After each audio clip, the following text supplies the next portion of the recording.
आज हम लोग 9वीं वर्ग का केमिस्ट्री का सबसे पहला लेसन हमारे आसपास की परिवेश नामक चैप्टर के विषय में बात करेंगे। ठीक है, तो सबसे पहले हम लोग देखते हैं कि पदार्थ, इसके विषय में हम लोग बेसिक क्लास में बात कर चुके हैं। ठीक है ना। पदार्थ के 3 मूल रूप होते हैं, एक ठोस, द्रव और गैस। जानते हैं आप, जैसे कल हम लोग बात किए थे तत्व यौगिक और मिश्रण के विषय में, तो उसको भी आप ऐसे ही बना सकते हो। जैसे कि मान लीजिए जैसे ही बना हुआ है वैसे आप यहाँ बना सकते हो पदार्थ। ठीक है ना। इसके 3 स्थिति बना सकते हैं। सबसे पहला तत्व, तो दूसरा यौगिक, ठीक है, फिर मिश्रण, फिर तत्व का प्रकार, फिर यौगिक का प्रकार, फिर मिश्रण का प्रकार बना करके उसके गुणों को, क्वालिटी को लिख सकते हैं। इसके माध्यम से आपको जल्दी से समझ में भी आएगा और रिवीजन करने में भी सहूलियत होगी। जो आप याद किए हैं उसमें सहूलियत होगा। आप ऐसा कर सकते हैं, इसको शॉर्ट नोट कहा जाएगा। और जो कल हम लोग जो बताए थे वह विस्तारित नोट था। ठीक है, विस्तारित नोट्स था, उसके हिसाब से आप शॉर्ट नोट तैयार कर लीजिए और मेहनत करने की कोशिश करिए। ठीक है, अब देखिए, तो यहाँ हो गया ठोस, द्रव, गैस। ठोस में निश्चित आकार होता है, द्रव का कोई आकार नहीं होता, कोई निश्चित आकार नहीं होता, और इसका गैस का तो एकदम बिल्कुल अनिश्चित है। ठीक है, ठोस के निश्चित आयतन होते हैं और अनिश्चित आयतन होता है। आप चाहो तो ठोस, द्रव और गैस के बीच अंतर को भी यहाँ से समझ सकते हो। ठीक है, फिर इसमें कोई बहाव नहीं होता। ठोस तो बहता नहीं है, जहाँ रख दोगे वहीं पे रह जाएगा। जैसे कि इस मतलब मार्कर करोगे तो जहाँ पे वहीं पे रह जाएगा।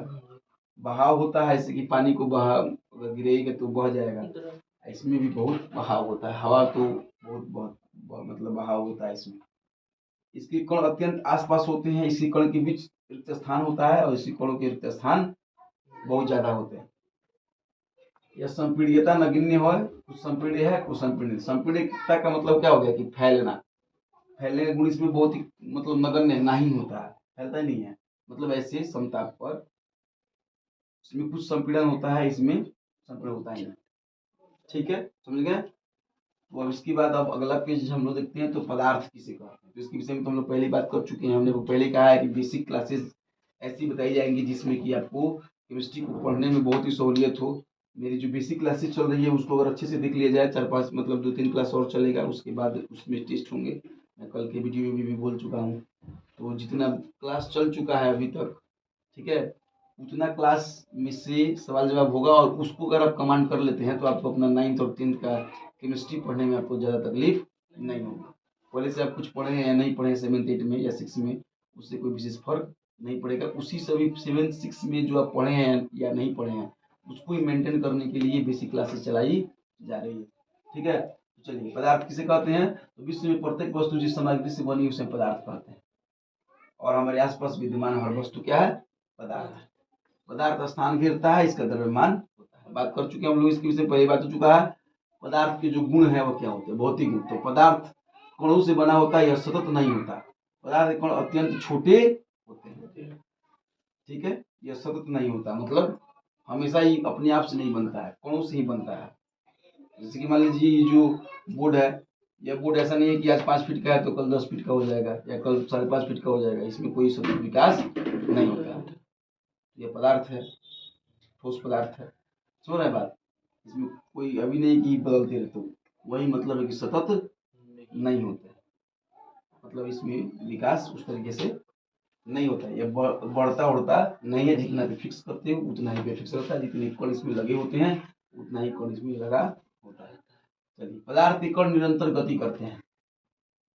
पदार्थ में जो कण होते हैं, वो अलग बात है कि इस बोर्ड में जो भी कण जो बने होंगे ये आपस में क्या होंगे, गति कर रहे होंगे, लेकिन इसी में रहेंगे, इसे अलग नहीं जा सकते। यदि हवा होता तो बाहर चला जाता, पानी होता तो बह जाता, लेकिन ये ठोस है तो इसी में रहेगा। ठीक है, यानी इसके पास गतिज ऊर्जा होती है। क्या होती है पदार्थ के पास, गतिज ऊर्जा होती है। सवाल बन सकता है कि पदार्थ के पास क्या होता है, कौन सी ऊर्जा होती है, गतिज ऊर्जा कहा जाएगा इसका। ठीक है, तापमान बढ़ने से कणों की गति तेज हो जाती है, क्योंकि कणों की गति ऊर्जा बढ़ जाती है। तापमान अगर बढ़ गया तो कणों की जो गति ऊर्जा क्या होगी, वो बढ़ जाती है। तापमान अगर कम है तो कण थोड़ा धीरे धीरे चलेंगे, और जब ज्यादा है तो ज्यादा तेजी से चलेंगे। पदार्थ कण के बीच में रिक्त स्थान होता है। हम चाय, कॉफी या नींबू पानी जो कुछ भी पदार्थ कणों के बीच में रिक्त स्थान होता है। जैसे कि मान लीजिए पानी लेते हैं, उसमें रिक्त स्थान है, तभी तो आप नींबू डाले तो उसमें घुल गया। अगर रिक्त स्थान नहीं होता तो उसमें घुलता कहाँ से। ठीक है, तो कणों के बीच रिक्त स्थान होता है, समावेशित हो जाते हैं। इसके बाद पदार्थ कणों के बीच पर्याप्त रिक्त स्थान होता है। अगर आप सवाल पूछ दे कि कैसे पता चलता है कि पदार्थ कणों के बीच रिक्त स्थान होता है, तो आपको यही आंसर यहाँ से लेके यहाँ तक लिखना होगा। ठीक है, वीडियो को रोकते हुए आप चाहें तो नोट्स भी बना सकते हैं। आप चाहें तो इसको समझ करके किताब के माध्यम से आप पढ़ करके अपना आंसर भी बना सकते हैं, या किताब में भी सब नोट्स दिया गया है। जैसे मर्जी वैसे आप पढ़ सकते हैं, लेकिन पढ़ना पड़ेगा, मेहनत करना पड़ेगा, तभी आपको सफलता मिलेगी। नहीं तो सफलता आपको ऐसे मिलने जाने वाली नहीं है। बिना मेहनत, बिना लगन, बिना निष्ठा रखे, बिना आस्था रखे कोई भी काम बेहतर से बेहतर नहीं हो सकता। किसी भी काम को बेहतर से बेहतर करने के लिए आपको मेहनत करना ही पड़ेगा, ये बात एकदम निश्चित है। जो चीज़ें बिना मेहनत किए अगर हासिल हो जाती है तो कहीं ना कहीं उसमें कोई ना कोई प्रॉब्लम होता है, कोई ना कोई शक है कि आपको बिना मेहनत से मिल गया। कहीं ना कहीं वो 2 नंबर वाला काम है, सही काम नहीं है। इसीलिए आपको कम मेहनत करने के बाद भी ज़्यादा फायदा हो गया। ठीक है, चलिए। तो इस तरीके से लवण के साथ, जैसे कि मान लीजिए यहाँ पे पदार्थ में जल है, फिर लवण के साथ मतलब 1 चम्मच लवण का मतलब हो गया जैसे नमक डालने पर इसमें जल में घुल गया। जल और लवण दोनों समान हो गए, तो पदार्थ के बीच जगह था तभी तो ऐसा हुआ। चलिए, बहुत छोटे होते हैं फिर भी उनके बीच रिक्त स्थान होती है, छोटे छोटे कण होते हैं फिर भी रिक्त स्थान होती है। पदार्थ कण एक दूसरे को आकर्षित करते हैं, एक दूसरे को आकर्षित करते हैं, एक दूसरे को क्या है, इससे कि एक दूसरे से जुड़े रहते हैं, तभी उसमें जो बल लगता है उसको हम लोग आकर्षण बल भी कहते हैं। ठीक है, आकर्षण बल कहा जाता है। जब हम पानी के नल को खोलते हैं, पानी की धार को अपनी उंगली से तोड़ने की कोशिश करते हैं, क्या वह धार टूट जाती है? नहीं, क्योंकि पानी की धार जुड़ी हुई है। इसका मतलब जो है यह है कि पानी के कण एक दूसरे को आकर्षण बल द्वारा जुड़े रहते हैं। ठीक है, सुने बातों को। पदार्थ कण के बीच रिक्त स्थान और उनकी गतिज ऊर्जा ठोस पदार्थों में सबसे कम होती है, द्रव अवस्था में मध्यम होती है, और गैसीय अवस्था में सबसे अधिक होती है। गतिज ऊर्जा जो होती है वो ठोस पदार्थ में कम होती है, द्रव में उससे ज्यादा होती है, और गैस में सबसे ज्यादा होती है। आकर्षण बल भी ठोस में अत्यधिक होता है, द्रव में मध्य होता है, और गैस में बहुत कम होता है। ठीक है, 2 कण जो है आपस में ठोस में बहुत मजबूती से जुड़े होते हैं, सुना बात, और द्रव में थोड़ा सा दूर दूर जुड़े होते हैं, और गैस में बहुत ही दूर दूर होते हैं। इसीलिए गैस में आप उंगली लगाते हैं तो उंगली चला जाता है, ऐसे एक गिलास पानी रखा हो तो पानी में हाथ लगेगा तो चला जाएगा। ठीक है, लेकिन अब इसमें उंगली लगाएंगे तो यह अंदर नहीं जाएगा, क्योंकि इसके कण बाकी अन्य दोनों के हिसाब से ठोस द्रव और गैस के हिसाब से इसके कण नजदीक जुड़े हुए हैं। प्रेशर देने पे या थोड़ा सा ताकत लगाने पे टूट सकता है, फूट सकता है। ठीक है, लेकिन ऐसा नहीं है कि आप उंगली डालो और फिर निकले फिर वैसे ही हो जाए, जबकि द्रव में ऐसा हो जाता है। ठीक है, तो आकर्षण बल भी ठोस में अत्यधिक होता चलना चाहिए। गैसीय अवस्था में कणों में गति मध्यम होती है, द्रव अवस्था में न्यूनतम होती है, और ठोस अवस्था में अधिकतम होती है। ठीक है, चले चलिए देख लीजिए इसके बारे में जो है, ये ठोस के कण हैं जो आपस में चिपके हुए हैं, और ये क्या है, द्रव के कण है जो थोड़ा सा दूर दूर पर है, और एक गैस के कण है जो बहुत दूर पर है। ठीक है, समझ रहे हैं? ठीक है, तब यहाँ भी देख सकते हैं आप, इनके कणों के बीच जो अंतर आणविक बल है, अंतर आणविक बल भी बोलते हैं उसको, आकर्षण बल को, एकदम चिपका हुआ है सब कण, बहुत मजबूत है, थोड़ा दूर दूर है, गैस थोड़ा उससे भी दूर है। कोई दिक्कत किसी को? यहाँ से भी आप समझ सकते हैं, अगर इनसे भी मतलब फोटो को अगर आप दिमाग में रखते हैं तब आप इसके ऊपर बातें कर सकते हैं। ठोस पदार्थ की अवस्थाएं भौतिक रूप से पदार्थ 3 प्रकार के होते हैं, ठोस, द्रव, गैस, जिसके बारे में हम लोग अभी बात कर चुके हैं। मानव शरीर को भी पदार्थ की 3 अवस्थाओं में भेद किया गया है। हड्डियां और दांत ठोस पदार्थ हैं, ब्लड क्या है और रक्त जल द्रव है, और फेफड़े में हवा है, और 70% पानी हमारे शरीर में मौजूद है। किसी को दिक्कत? ठीक है ना? यहाँ तक ये बहुत ही मोस्ट इम्पोर्टेंट पॉइंट है। पानी शरीर में कितनी है? 70%। अभी हम सुबह में भी आपसे बात की है इस मामले पर। ठीक है, चलिए। ठोस अवस्था एक निश्चित आकार होती है, स्पष्ट सीमाएं होती हैं। ठीक है, ठोस अवस्था की यह मतलब बातें हैं। निश्चित या स्थिर आयतन होता है, संप्रेरणा नगण्य होती है, ड्री होती है। ये चारों के चारों पॉइंट हम पहले भी बात कर चुके हैं। अब सिस्टम से आपको उतारने हैं, समझने हैं। उदाहरण, बल लगाने से रबड़ बैंड का आकार बदल जाता है, लेकिन बल हटाने से पुनः वो अपने मूल आकार में आ जाता है। तो क्या है? रबड़ बैंड।